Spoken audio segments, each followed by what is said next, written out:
బామ్మగారే పట్నం వెళ్ళమన్నారనుకోండి.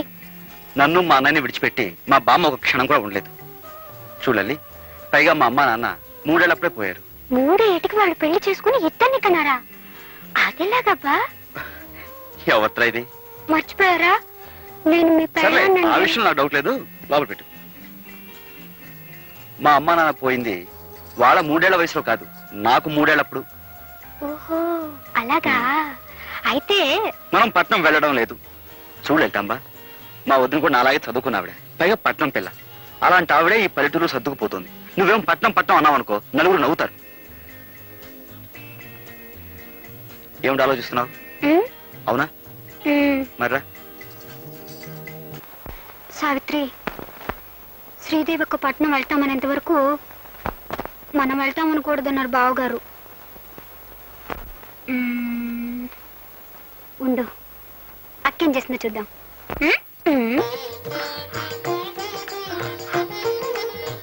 దేవి, ఏడుస్తున్నావు ఎందుకు?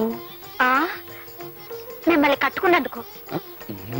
చూడండి, మా ఇంట్లో నేను ఒక్కరోజు కూడా వంట చేసింది లేదు, కనీసం పొయ్యి కూడా వెలిగించలేదండి. నువ్వు మందుల షాప్ లో డబ్బు సంచి పోగొట్టుకున్నప్పుడే అనుకున్నాను నువ్వు చాలా సుకుమారివని. మీరు ఆ రౌడీని పట్టుకుని చెక్కేస్తుంటే నేను కూడా అనుకున్నాను ఏ హోటల్లోనో కుక్ అయి ఉంటారని. కుక్క అంటే? వంటవాడని. ఓహో, నన్ను తిడుతున్నావేమో అనుకున్నాను.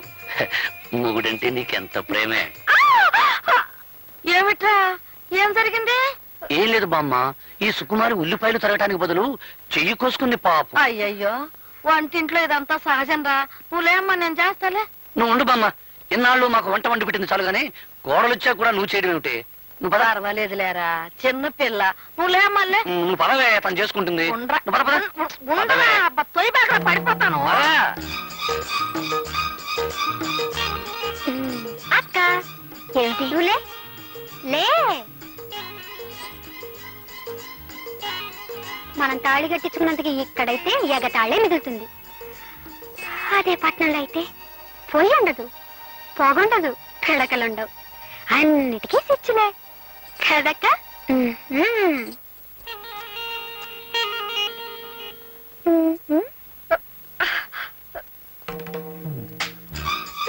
ఏమిటక్క పాపం పిడకలు చేస్తున్నావా? అయ్యయ్యో, నీ చేతులు వాసనైపోతాయి. ఉండు, నేను ఇప్పుడే వచ్చిస్తాను. అత్తగారింట్లో అన్ని పనులు చేసి సీతామహాలక్ష్మి అనిపించుకున్నారు. కర్మ, ఈ పేడ ఇంత కప్పు కొడుతుందని నాకేం తెలుసు? టంట లల్లలా. అక్క, నీ పెట్టి నుంచి తెచ్చాను సెంటు.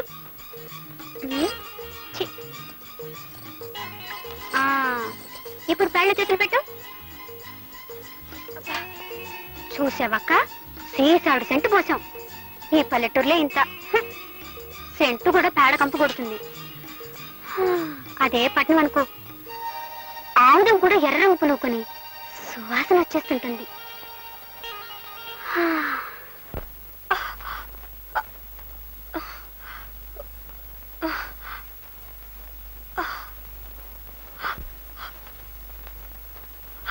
అయ్యయ్యో, ఎర్రగా ఎలా కందిపోయాయో.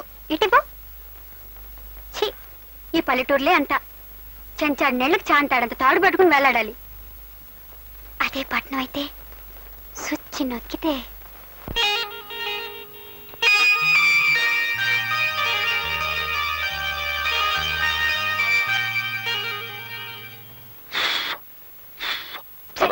మీరు 1000 చెప్పండి, 1,00,000 చెప్పండి, మనం పట్నం వెళ్ళిపోదామండి.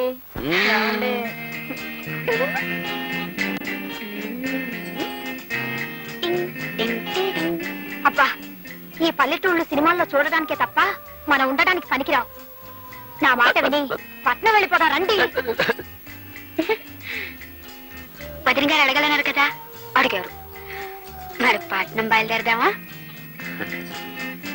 వదిలి అడిగింది సరే, మరి అన్నయ్య ఒప్పుకోవాలిగా.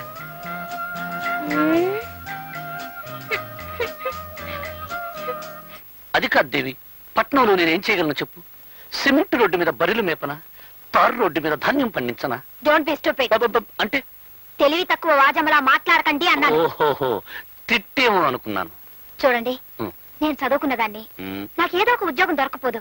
నేను సంపాదిస్తానంటున్నాను కదా. మరి నేను మీరు ఇంట్లో ఉండి వంట చేస్తూ ఉండండి. గొప్పగా చెప్పావు దేవి. పంట పండించే రైతును కాదు, వండి వడ్డించే వంటవాణ్ణి చేసుకోవాల్సింది నువ్వు. అది కాదండి. అంత తెలివి తక్కువ వాద్యంలా మాట్లాడుకు. వచ్చే జన్మలో అయినా పట్టణంలో పుట్టాలని దేవుని ముక్కం.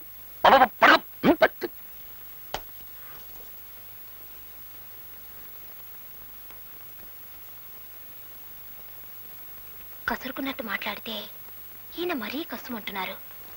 మీరే దేవుడని చెప్పి బ్రతిమాలితే.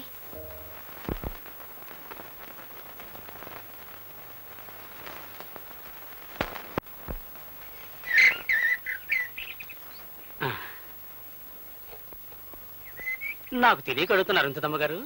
ప్రచారం కోసం ఇచ్చిన నిరోధులు పోస్టర్లు మొత్తం నాకే అమ్మేస్తుంటే రేపు మీకేం గొడవ రాదా? ఫ్యామిలీ ప్లానింగ్ కు కాగితాల గీతాలు అక్కర్లేదు. ఆ, నా బుర్ర నిండా ఐడియాస్, నోటి నిండా మాటలున్నాయి. ఆ. దంపతుల్ని 6 నెలలు కలవకుండా ఫిట్టింగ్ పెడితే జనాభా సహానికి సహం తగ్గిపోతుంది. నా ప్రచారం అంతా నా నోటితోనే చేసుకుంటాను. అవును, నీకెంతమంది పిల్లలు? ఆ, మొదటి పొండి నా మీదే చేయదలుచుకున్నావా తల్లి? వస్తా.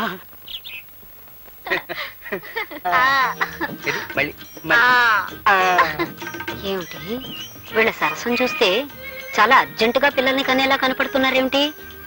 ఉండు వీళ్ళ పని చెప్తా. ఇదిగో ఇలారా.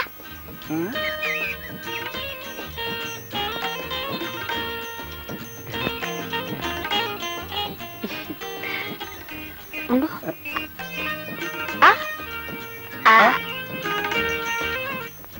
చూడు, నేను చెప్పింది మీ ఆవిడతో చెప్పకే. నేను చెప్పింది మీ ఆవిడతో చెప్పకే.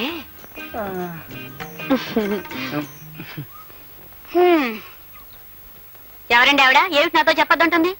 నే చెప్పింది మీ ఆవిడతో చెప్పకే అంది. అదే ఏమిటి అని. అదే నే చెప్పింది మీ ఆవిడతో చెప్పకే అంది. అదే ఏమిటి అని అడుగుతున్నాను. నే చెప్పింది మీ ఆవిడతో. నేను కొట్టినట్టు కూడా చెప్పుకో. ఎవరితో చెప్పుకుంటావా? ఒసే, నువ్వు నా పెళ్ళానివే. అదే ఆవిడ నీతో చెప్పిందే. అదేమిటో నా దగ్గర చెప్పినప్పుడే మన ఇద్దరం కలుసుకుందాం. ఈ ఊళ్ళో పిల్లలు పుట్టకుండా మొదటి ఫిట్టింగ్ ఓకే. వస్తా. చేసే కాపురం చెడగొట్టుకొని ఇక్కడ అందరి సంసారాల్లో చిచ్చు పెట్టే పని చేస్తున్నారు. అంతా నా కర్మ. ఇప్పుడు ఎక్కడున్నారో ఏం చేస్తున్నారు? ఈ ఆల్మల్ లాడ్జింగ్ లో కొత్త ప్యాసింజర్లు ఎవరు వచ్చారు? 110 నంబర్లో సోంబాబు అనే పాసింజర్ దిగాడు రా. సోంబాబు గారా? ఏ ఊరు? Vizianagaram. Vizianagaram. Good morning sir. Good morning Sombabu గారు. నా పేరు నీకెలా తెలుసు? ఆ ఫేస్ గట్టు, ఆ మీస గట్టు, మెడలో పురుగోరు పథకం అనుమానం లేదు. మీరు మా విజయనగరం సోంబాబు గారే. కూర్చోండి. ఇదేటో నేను ఏంటి అడిగి? అదేం లేదు బాబు. ఈ లాడ్జింగ్ లో అడిగెట్టిన వాళ్ళు ఎవరైనా మా మాలిష్ చేయించుకోకుండా బయటకు వెళ్ళడానికి వీలు లేదు బాబు. బాబు, నేను ఒక్క మాట అంటాను, మీకు తెలిసే ఉంటది. మన ఇజనారం ఎలా టూరు బాబు. ఇజనారం నా టూరు ఓల్ ఇండియాలోనే కాదు, ఇంగ్లాండ్ లో కూడా లేదని ఇంగ్లీష్ పత్రికలో వేశారంట. నిజంగానే? నిజమంటాడు బాబు. All India record Ghantasala Venkateswararao దేవురు బాబు ఇజనారం. మరి పిడేలు ద్వార వెంకట స్వామి నాయుడు ఏ ఊరు బాబు? మన విజయనగరం. ఆల్ వరల్డ్ ఛాంపియన్ కోడి రామూర్తి బాబుది ఏ ఊరు బాబు? విజయనగరం. ఆయనది విజయనగరమే, మనది విజయనగరమే. అబ్బా ఆపోయా, నాది విజయనగరం వరకు తెగ పౌడేస్తున్నావు. నాది విశాఖపట్నం. అమ్మా దెబ్బ తినిపించావు బాబు. ఏట్రా పర్సనాలిటీ చూస్తే విశాఖపట్నం పర్సనాలిటీ విజయనగరం అంటాడేటా అని ఇందాక నుంచి నా మనసు పీకేస్తుంది. ఎలా టూరు బాబు విశాఖపట్నం? భలేవాడివయ్యా. మరి ఇందాక నుంచి విజయనగరం అన్నావు? అన్నానంటే పుట్టడం అంటే అక్కడ పుట్టాను కానీ ఇజ్జు నేర్చుకున్నదంతా విశాఖపట్నం బాబు. నేనే కాదు, ఘంటసాల వెంకటేశ్వరరావు గారు కూడా కీర్తనలు అంటే విజయనగరంలో నేర్చుకున్నారు తప్ప కచేరీలన్నీ విశాఖపట్నాన్ని చేశారు. కోడి రామూర్తి గారు కూడా దండీలంటే విజయనగరం తీశారు కానీ కుస్తీలన్నీ విశాఖపట్నాన్ని కొట్టారు బాబు. పంచాయతీ బోర్డు ప్రెసిడెంట్లో జిల్లా పరిషత్ చైర్మన్ ఎంత గొప్పడో మిగతా ఊళ్ళ కంటే విశాఖపట్నం అంత గొప్పది. అమ్మ బాబు, భలే ఉందయ్యా. అమ్మా అబ్బా, నీ మాలిష్ కంటే నీ మాటలే బాగున్నాయో. చిచి, ఇదిగో. ఏంటి కర్ణుడు పుట్టిన ఊళ్ళో పుట్టి రూపాయిస్తారా? ఏంటి కర్ణుడు విశాఖపట్నంలో పుట్టాడా? ఏం తమకు తెలరా? కర్ణుడు విశాఖపట్నంలో పుట్టకపోతే ఆ ఫైటింగ్ ఎక్కడి నుంచి వస్తుంది? ఆ డొనేషన్ దానాలు ఎక్కడి నుంచి వస్తాయండి? ఏమో గాని ఇది చెప్పి నన్ను కర్ణుడు చేసేసా. ఇదిగో ఆ?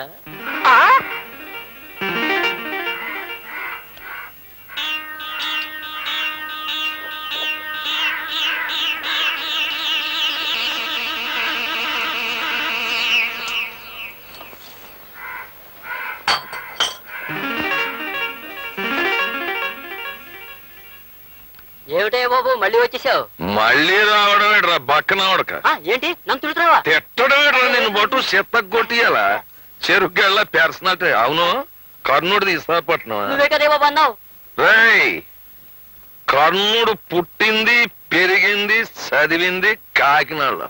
ఆ, ది గ్రేట్ ఎస్వి రంగారావుది ఆ, కాకినాడ. ఆ, కామెడీ కింగ్ జంబలకర పంబ రేహళం వెంకట్రామయ్య కాకినాడ. ఆ. మరి ఆయన గురువు శాలంజీ సుబ్బిశెట్టి గండుకోట జోగినాథం కాకినాడ. ఆ. వాలిస్ ప్రొఫెసర్ కొండలరావు వాడేవాడు? నేను అయ్ బాబోయ్. నాది కాకినాడే. ఆ. అని చాలా కాకినాడ అంటే కబడ్దార్. అలాగే నా దగ్గర డబ్బులు తీసుకుని ఆ డబ్బులతో తాగి నన్నే తిడుతున్నావా? అది మన పాలసీ. ఆ? నేను ఎవరి దగ్గర డబ్బులతో తాగి ఎవరినో తిట్టను. ఎవరి డబ్బులతో తాగుతాను ఆన్నే తిడతాను. ఆ. నా పెళ్ళని డబ్బులు ఇస్తే తాగి నా పెళ్ళాన్నే తిడతాను తప్ప ఇంకొకళ్ళని తిట్టను. అవునరే ఏంటి నీ పర్సనాలిటీ నేను మేనేజ్ చెయ్యాలా? ఆ. నా ఉడక 3వ నంబర్ నొక్కాను అంటే కుడిచే అవుట్, ఆ? 4వ నంబర్ నొక్కాను అంటే నడుము, అమ్మా! 5వ నంబర్ నొక్కాను అంటే అంతే సంగతి. అవునరే కాకినాడకి జయ్యాను. ఆ, ఎందుకు? అమ్మా! అమ్మా! కాకినాడకి కాకినాడకి జై! కాకినాడకి జై! కాకినాడకి జై! కాకినాడ కబడ్దార్. జై! కాకినాడకి జై. ఏంటమ్మా ఇది? మీ ఆయన రోజు తాగేసి మా హోటల్లో గొడవ చేస్తుంటే మా హోటల్ పరువేం కావాలి, మీ పరువేం కావాలి? ఏమిటండి ఎందుకండి ఇలా రోజు పెద్ద మనుషులతో గొడవ పెట్టుకుంటారు? ఈడే పెద్ద మనిషి షిప్పుల్లో దిగేవాళ్ళు చెప్పులు మోసేనవాడు. ఏయ్, నన్ను shut up get out out of India of India. Nuisance ఏమిటండి? ఏ న్యూసెన్స్ నాన్ సెన్స్.